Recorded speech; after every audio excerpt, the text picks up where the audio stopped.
Now, Roma Wines, R-O-M-A, made in California for enjoyment throughout the world.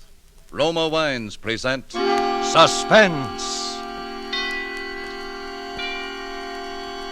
Tonight, Roma Wines bring you Miss Fay Bainter as star of The Lucky Lady, a suspense play produced, edited, and directed for Roma Wines by William Spear. Suspense, radio's outstanding theater of thrills, is presented for your enjoyment by Roma Wines. That's R-O-M-A, Roma Wines. Those excellent California wines that can add so much pleasantness to the way you live, to your happiness in entertaining guests, to your enjoyment of everyday meals. Yes, right now a glassful would be very pleasant, as Roma Wines bring you Fay Bainter in a remarkable tale of Suspense. When the police accused George with the murder of those young actresses, I took up for him till the very last. Of course, I should have known better because Lady Susie didn't trust him, and Lady Susie is a smart cat. She has a way of picking winners among humans. On the surface, George didn't look like a criminal, big and gruff. There was nothing unusual looking about him, except his hands. Still, that peculiar antagonism between George and Susie from the very first day he came to work for me at rehearsal house. It was a dismal afternoon.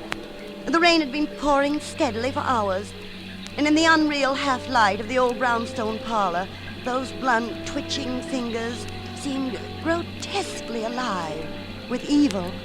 I was frantic, or I probably never would have hired him. What's your name? George. George? George Smith. Married? My wife's dead. Oh. Any children? One, a girl. Where is she? Dead. Oh? I don't talk about it, Mom, ever. I see. Any references? No, but I'm a good worker. Well, goodness knows that's what I need. You'd want me to stay on the place? Oh, yes, indeed. There's a small room down in the cellar that our last handyman used before he went to the munitions factory. It's quite comfortable. Come along, I'll show it to you. You showing me the room? This means I'm hired? Well, for a while at least. Of course, I don't like your not having references, but with the men's shortage... You won't regret hiring me, Mom. Well, in a girls' boarding house, we just do need a man for the heavy work. There's always the furnace to tend to. Only girls live here? Young actresses. I was one myself years ago. Actresses? Yes, poor dears, they don't have an easy time. That's why I opened this boarding house, just to help them out as much as I can. Actresses? Pretty ones? Here's the door to the cellar. Now, watch your step. Anybody home but you? Just me and Susie. No, you don't have to take my arm. Just hold on to the railing. It's a cat! A cat! Get away! Get away! Stop kicking my cat! Devil scratch! Stop it, I say! Susie, come here! Mr. Smith, what do you mean? I'm sorry. I never liked cats. They bring me trouble. Then obviously you're not the one for the job. But I gotta have this job. Not if you're going to treat my cat that way. Why, this whole house revolves around Lady Susie. Lady what? Lady Susie, my cat. The girls here at the house call her Lucky Lady Susie. A cat lucky? She's brought luck to many an actress right here in this house. Why, the girls regard her as some people do a rabbit's foot or a luck charm. She's a tradition. Well, if she's that important, we'll get along. Won't we, Kitty? Nice, Kitty.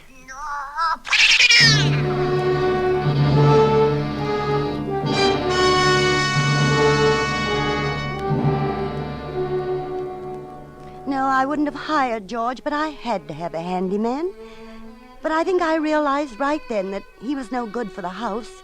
Even if he was startled, that was no excuse for a great big man to kick a harmless little pet. My mother always said, any man who isn't kind to animals is not to be trusted. But what with the war and... Well, George was a good worker. However, he and Lady Susie never did get along. Odd, too, because she was friendly with everybody. By strange coincidence, girls that she'd scratched in a playful mood had achieved fame in the theater soon afterwards. So lucky Lady Susie was pampered and coaxed by the young hopefuls at rehearsal house. The girls usually stop by my parlor for tea every afternoon before going up to their rooms to change. Of course, Lady Susie was always here. More tea, Alice? No thanks, Miss Plim. You, Jane? Half a cup, please. You may get me out of this blue mood. Here you are, Jane. And your usual cream. Thanks. Come here, Susie, and sit on my lap. Oh, if you just bring me a little luck. Now, Jane. Oh, I'll never get anywhere in the theater. Just keep on plugging, dear. You'll make it. Did anybody hear how Diane came out with a reading? Well, she should be home any minute now. Poor dear, she's worked so long for a break. Well, haven't we all? Oh, but Diane will get along. I'm sure of it. Well, she got the good luck token from Lady Susie last week. Girls, you darling. Diane! I made it. Oh, I got the part. no, dear. Now tell us all about it, Please. please. Oh, and all because of Miss Plim, the guardian angel of struggling young Who actresses. feeds us 3 meals a day. And never submits a bill. And has the most wonderful cat in the world.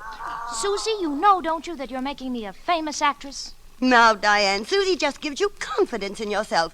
There's nothing to the superstition Oh, that's... yes, there is. One tiny scratch from Lucky Lady and success is inevitable. Why, only last week she scratched Diane, and now look, she'll be a star overnight. Oh, yes. I think it... I'm very happy for you, Diane. Thanks. Oh, Susie, why don't you scratch me? Just a tiny scratch here on my hand. Oh, Here's girls, your this- tea, Diane. This part, oh, thanks. Fire feels good on a day like today. Come here, Lady Susie. Let me tell you about my part. What's wrong with Lady Susie? Susie. Just keep talking, girls, Listen. until I get over to the door. I've got to tell you, it's the most... I thought so. George, what are you doing up here? I come up to see if you wanted more wood on the fire. Why didn't you knock? I was going to, then I heard Miss Diane talking. Hello, Miss Diane. Hello, George. So you got the part you wanted. That's fine. Oh, yes, George. Isn't it You'll thrilling? be a great actress, Miss Diane. Nice kitty. Hush. That will be all for now, George. But if you'd like me to fix the fire... When we need more wood, I'll call you. Yes, Mom. Good evening, Miss Diane.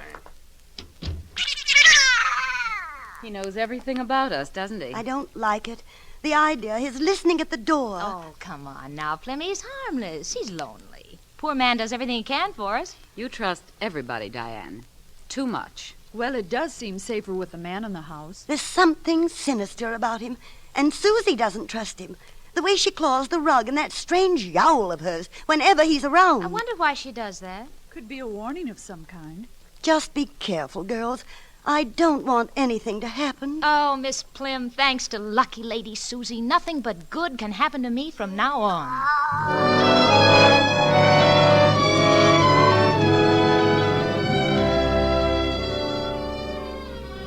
Diane did become a success. The play was a hit, and overnight her fame had spread from Broadway to Hollywood. There were radio contracts, movie offers, magazine spreads. Diane was the toast of the hour. Lady Susie was enjoying her share of the fame, too.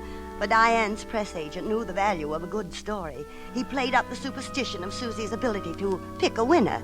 Diane and Lady Lucky had pictures taken together. Soon my shabby rehearsal house had become the residence for aspiring actresses, and I was turning girls away. Do you know, even with her fame, Diane refused to move to a better house. She stayed on in a little single room with a one overhead bulb as though nothing had changed. At first she was so happy it was a joy to be around her. But then it began. She'd stare into space for minutes at a time. There were worry lines between her eyes. Being an old actress, I knew too well what her trouble was. One night, Lady Susie and I stayed up later than usual, just to cheer her up when she came home from the theater. Hello. I am tired. You haven't been your cheerful self lately, Diane. Plimmy, you were a famous actress once, weren't you? Yes, dear. How long did it last? Your fame, I mean. Oh, until a new toast to Broadway came along. Then I faded into obscurity again. Wasn't that terribly hard to take? It's so cruel. One never gets used to it, Diane. Plimmy, I couldn't bear it. To be unknown again. To go on living with only dreams of the past? Every actress has that fear, Diane. But don't worry, darling. Perhaps... I won't.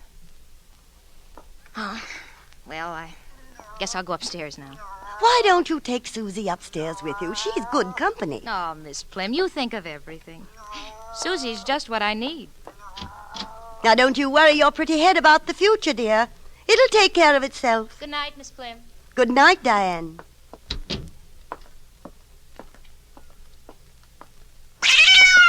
Miss Diane? Oh, George. I didn't mean to scare you. Oh, it's so dark out here in the hall. I didn't see you. You like that cat, Miss Diane. Oh, Susie's a good luck cat. Cats bring nothing but evil. You're up late, George. I stay up lots of nights till you come in. Oh? You're so pretty, Miss Diane. Your hair, your face. You walk nice. George, you shouldn't... Susie, hush. She always yowls that way. She don't like me, Miss Diane. She's just like the cat my daughter had. Your daughter? You make me think of my daughter, Miss Diane. She was pretty, too. She was killed. Oh, George, I'm sorry. My daughter and my wife, they was killed sudden, both at once. Oh, how horrible. I keep trying to forget, then I see you and I remember all over again. George, you mean I that heard what you were saying to Miss Prim. You're worrying about your fame lasting. Miss Diane, you'll be famous as long as you live. I know you will. Thank you, George. Now, good night. Night, Miss Diane.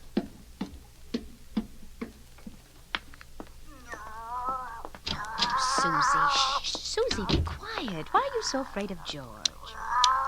Susie. Oh, heavens. Susie, the light bulb's burned out. Oh, dear. Miss Plim? Oh, Miss Plim? Yes, Diane? The bulb's burned out and it's awfully dark up here. What'll I do? Oh, that's a shame, Diane. I'll send George up with a new bulb right away. George? No. George will fix it. What's the matter with you, Susie? I thought cats could see in the dark. All right. Let's go over by the window. Some light from the street lamp over there. There we are. Oh, this is better, huh, Susie? I wish George would hurry with that light. Susie, what's the trouble? Kitty, what? Who's there? George? Susie, hold still. You're scratching me. George? George, I know you're in this room. George, let go of me!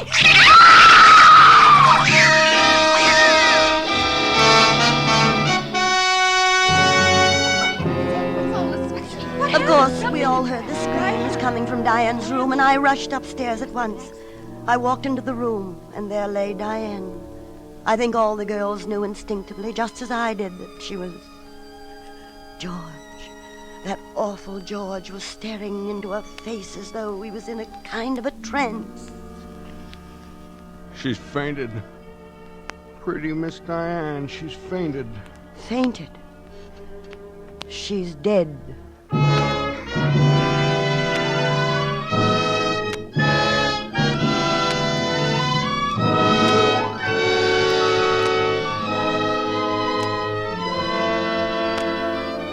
For Suspense, Roma Wines are bringing you as star Fay Bainter in The Lucky Lady by Ruth Bartlett Vemick.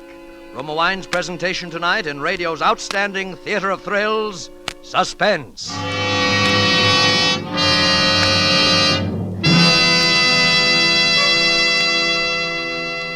Between the acts of Suspense, this is Truman Bradley for Roma Wines.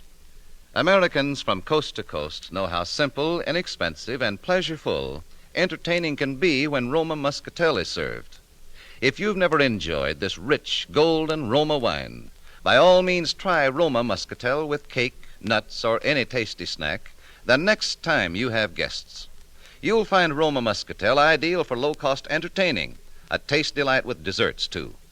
Yes, for only pennies a glass, about the cost of a soft drink, Roma Muscatel brings you the distinctive fragrance, the warming taste richness of the world-famous Muscat grape. With Roma Muscatel, you enjoy all the taste luxury, the goodness of true wine, crushed from luscious, tender grapes, grown in California's finest vineyards, then carefully, unhurriedly, guided to mellow perfection by Roma's master vintners, bottled at the winery to bring you unvarying goodness always. Enjoy Roma Muscatel tomorrow, now at the lowest prices in years. Insist on Roma, R-O-M-A, Roma wine. Discover for yourself why more Americans enjoy Roma than any other wine. And now Roma Wines bring back to our Hollywood soundstage Fay Bainter, who, as Miss Leonora Plim in The Lucky Lady, continues a narrative well calculated to keep you in suspense.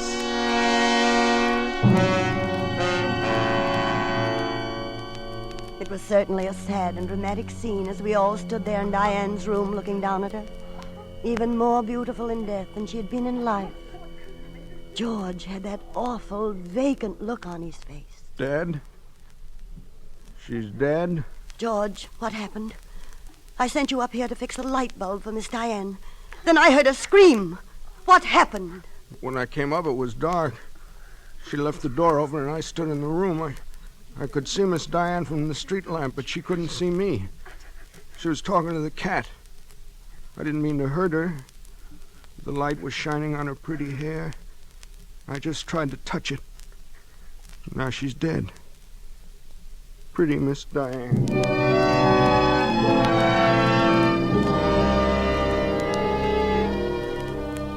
There were no signs of violence, no unusual marks on her body. Diane lay as if she was asleep.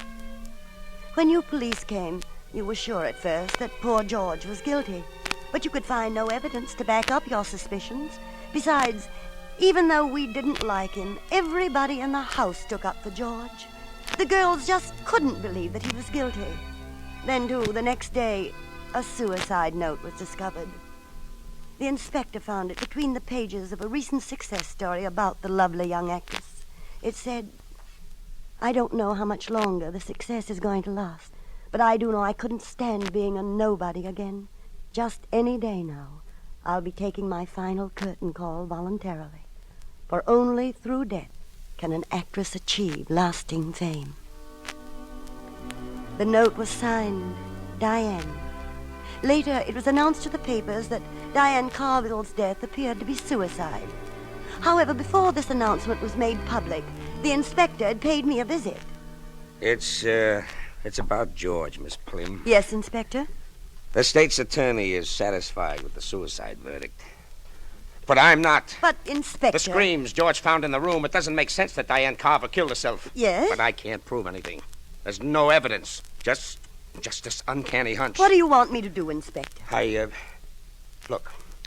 Look, I want you to let him go on working here as though nothing had happened. But, Inspector... Let him know you think he's innocent, that the case is closed. I can't see Give him how... plenty of rope. If he's guilty, he'll hang himself. Inspector, the safety of my girl... Yes, it's dangerous, possibly. On the other hand, he may be innocent. There's no evidence. No evidence. When his wife and daughter died, there was no evidence either.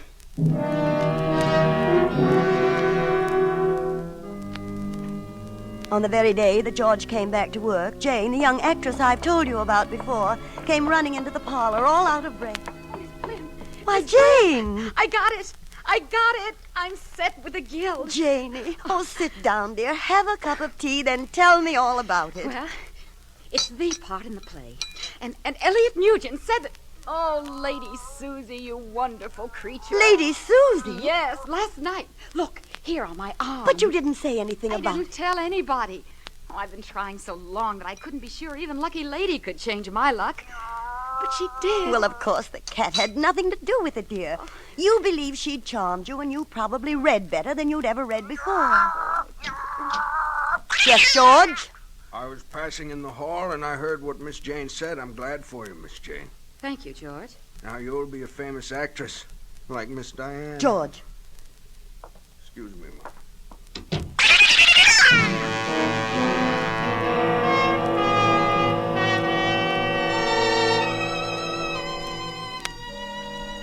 Well, it happened to Jane, too. Just as Diane had done, Jane became the toast of the town. Then, right at the peak of her career, she died, mysteriously, and at rehearsal house. There was the burned-out light bulb, the horrible yowling of Lady Susie, But this time, George disappeared before the police arrived. A citywide manhunt began for George. And in the meantime, just as I'd done for Diane, I wrote a letter of condolence to Jane's parents, sending all the newspaper clippings, telling them what a blessing the poor child had succeeded in her life ambition before such a dreadful thing had happened. Jane's mother sent me a long, appreciative letter as Diane's had done, and I pasted the two letters side by side in my scrapbook. It was about the 6th day after Jane's death that the inspector called me on the phone. Now listen carefully, Miss Plim. What is it now, Inspector? Are you alone? Yes. Listen. Lock yourself in your room and stay there until the police car arrives. A man who looked like George Smith was seen in your neighborhood a few minutes ago. Oh, Inspector, There's no time to talk. Lock yourself in. It may be your life next. This man is dangerous. But I've never handled a dangerous man before. Don't under any condition leave your room. He's probably sulking through your house right now. Oh, dear, That's all, Miss Plim. Oh, but Inspector, oh, dear. All alone and... Well, naturally, I was frightened, realizing that even at that moment a criminal, or worse, a maniac, might be under my own roof. When the inspector hung up, my mind was confused, my heart thumping like a washing machine. It was then that I heard lucky Lady Susie. She was howling the way she always did when George was about, but it was even worse than usual, for now she sounded as though she were fighting in pain. The sound was coming from the direction of the cellar where George's room had been.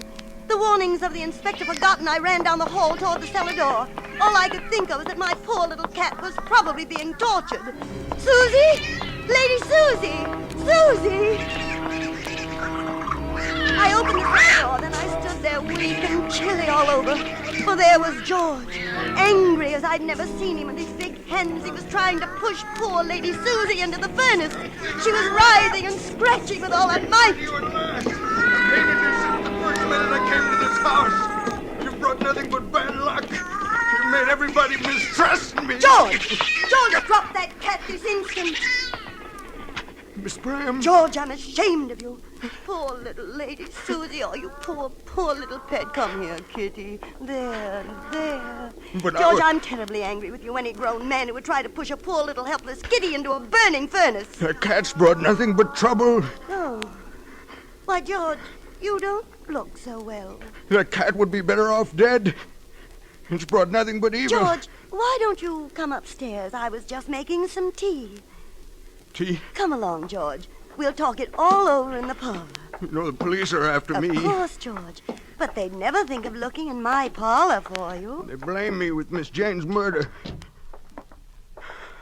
All right. Let's get the tea over with. We'll just let it steep a second.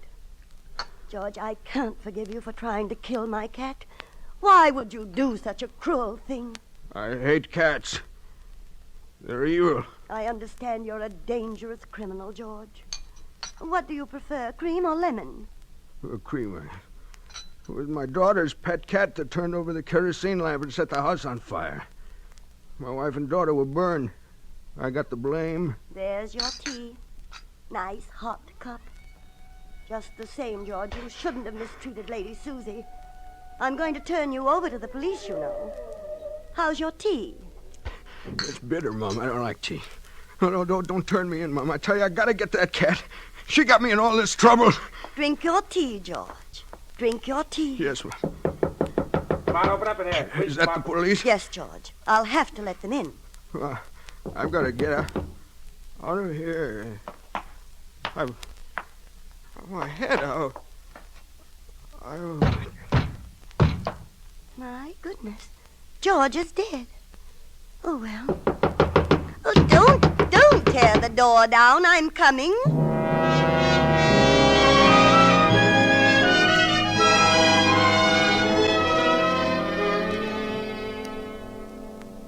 So you killed him, eh, Miss Plim? Why, yes. You said he was a dangerous criminal, so How, Miss Plim? A little potassium bichloride in his tea. What? He thought it was sugar. Potassium? That's what I used for the girls, you know, Diane and Jane. What? You mean you murdered them? I gave them lasting fame.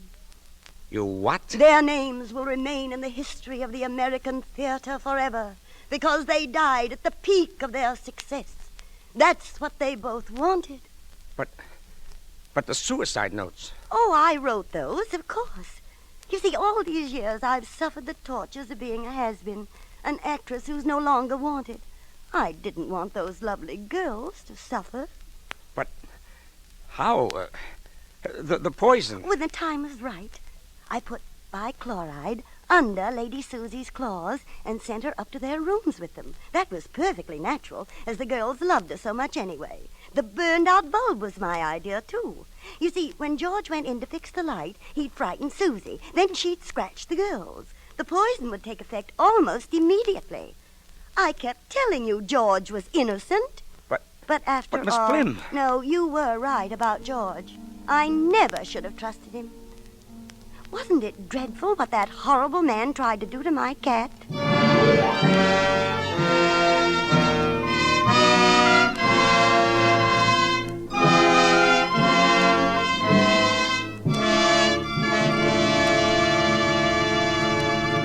Suspense. Presented by Roma Wines, R-O-M-A, made in California for enjoyment throughout the world. Before we hear again from Fay Bainter, the star of The Lucky Lady, tonight's suspense play, this is Truman Bradley for Roma Wines.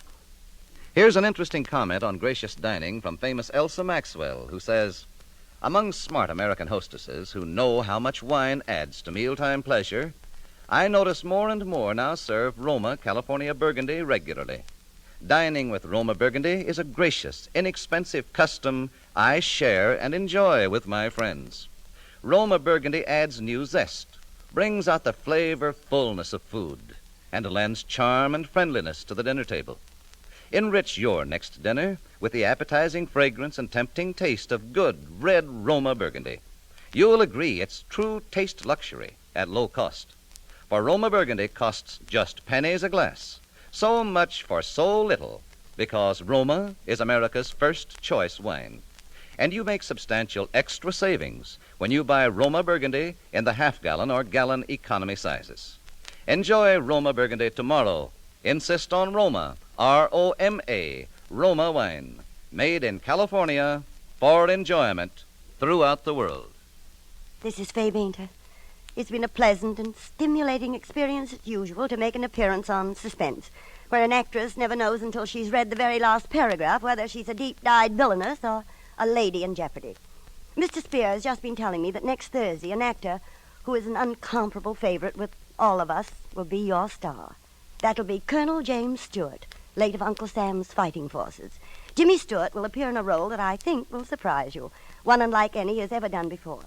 I certainly won't miss next Thursday's Suspense show, and I know you'll make it a point to listen to.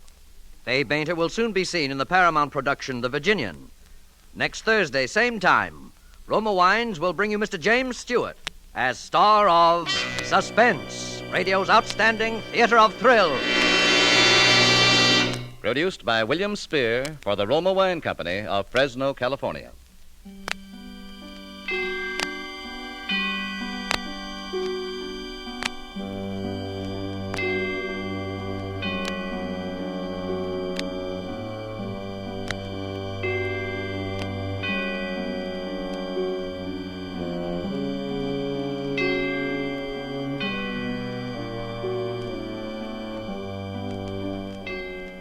Suspense is broadcast from coast to coast and by shortwave to our men and women of the Armed Forces overseas through Armed Forces Radio.